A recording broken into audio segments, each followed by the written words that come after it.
What's going on, guys? Today I'm going to be talking about the UCS TIE Fighter and the UCS TIE Fighter Advance. Ignore the mock of the two Spider-Man bridges here, but behind that is the UCS Millennium Falcon where this whole thing started. I wanted to get back into my LEGO collection. I lost a lot of LEGOs as a kid after moving, and so getting out of the military, finally kind of settling in, this ended up becoming an expensive hobby that I started looking into. And after that, some of the early editions that I picked up last summer happened to be a new UCS TIE Fighter and a used UCS Darth Vader's TIE Fighter Advance.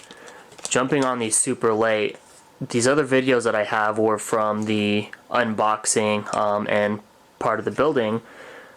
I ended up purchasing the TIE Fighter Advance from someone off eBay for $550.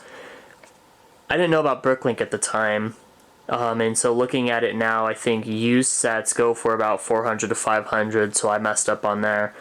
But the new in box goes for about $1,000. However, on eBay, I found a local seller who was selling a new UCS TIE Fighter, and I offered him $250 cash. This was my cheap way of essentially getting out of the shipping, getting out of the taxes. He also didn't have to pay his eBay fee, and so it's a win-win. These go for $300 new on Bricklink and about $250 used. Some additional purchases I made with this before I go into my original partial review of the build. Went ahead and grabbed this nice Darth Vader's helmet, along with I needed a figure for the set, and what better than I was able to kind of put everything together in here except for the cape, but the chrome Darth Vader minifigure. Some nice features of this. It is interesting that this does not come with a figure, which is why I made that purchase of the Darth Vader minifigure, but there is a little interior. It's probably a bad image to get in there, but I could pop this guy off.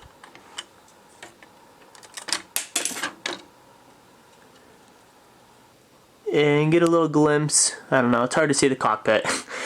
But there's room for a figure in there. So really difficult to see, but we've got a couple nice printed pieces in here. Of course, representing the trench run, chasing down Red 5. And now the trusty companion, we have the UCS TIE Fighter. And I did the exact same thing. I got it set up. It looks really nice with the TIE Fighter pilot. You'll see much of the features are going to be pretty similar. I will say, while the TIE Fighter Advance was pretty fun putting together, specifically the wings, these are really boring. But it does look really nice at an angle. It definitely demands a presence. The interior design is not as nice as the TIE Fighter Advance. It's a little bit more lighter in there. It's a bigger opening, but a nice printed screen shield with some sticker elements placed around it, and of course the UCS plaque, along with its nice TIE Fighter minifigure. So I am collecting a lot of the discontinued Star Wars LEGO sets. This is the first set that I have received. I got it today. This is used. These things are freaking expensive, stupidly expensive. They've gone up at least 5 times the retail value. And just ironically, a lot of the pieces that I'm finding, or sets that I'm finding, I'm trying to get them locally to avoid all the taxes, or at least to send it to a friend's house. Obviously I don't want to pay for the shipping either because they're already expensive as it is. A lot of the sets I'm finding happen to be new. I actually haven't found very good condition to use sets, and this is the first set that I've received used, and I'm going to show you what that looks like and what the pieces and what the condition is in. Along with this, joining it is the TIE Fighter. This is new, and I do not want to open up a lot of my new sets. And by a lot, I mean this is the first new set that I actually received in the mail. So we're just going to sit on it. Maybe I'll open it, but we'll see how it goes. So we do have the instruction manual. Right now I'm currently sorting through the pieces, trying to figure out the best way to align these. And this was one of the fears I had with purchasing a used set, was the amount of pieces. Luckily, I already knew going into this the bigger sets. I did not want to purchase used for this specific reason. And I feel like this Darth Vader's TIE Fighter was a good one to experiment with and see how this build process goes. Working on the cockpit here, I have officially used up all of the red pieces. It's a bummer because I was really excited being able to look and instantly see those pieces. So we just finished the cockpit in its entirety.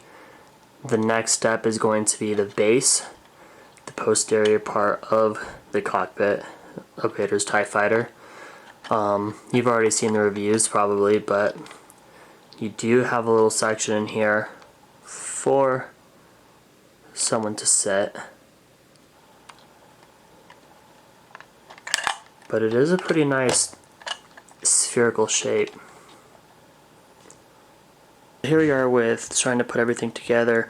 I skipped the stand, but we have the front angles, those corners, as long as that top base plate attached to the cockpit. So here we have everything together. We have both wings. These things are actually pretty big.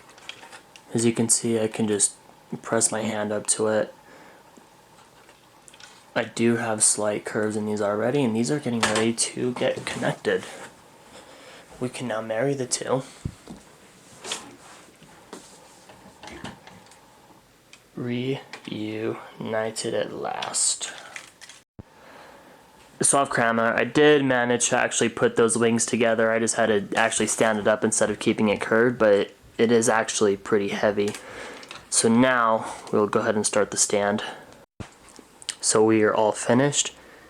The stand is complete. I did actually have a little difficulty putting the stand together. There were some parts that I missed. The pieces were actually, they're put in their bags pretty correctly. I just wish that they were labeled.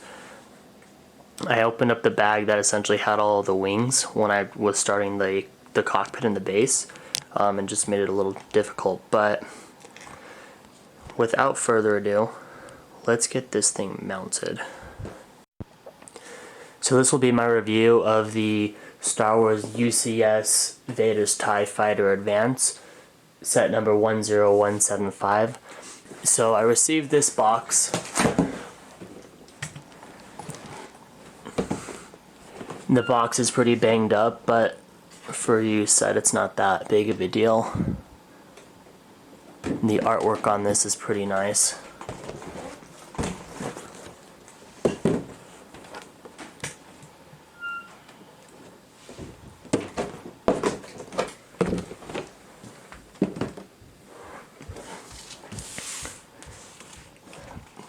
The instructions booklet. The manual is actually in pretty good condition as well, in some of the older sets that came out, along with some of the artwork.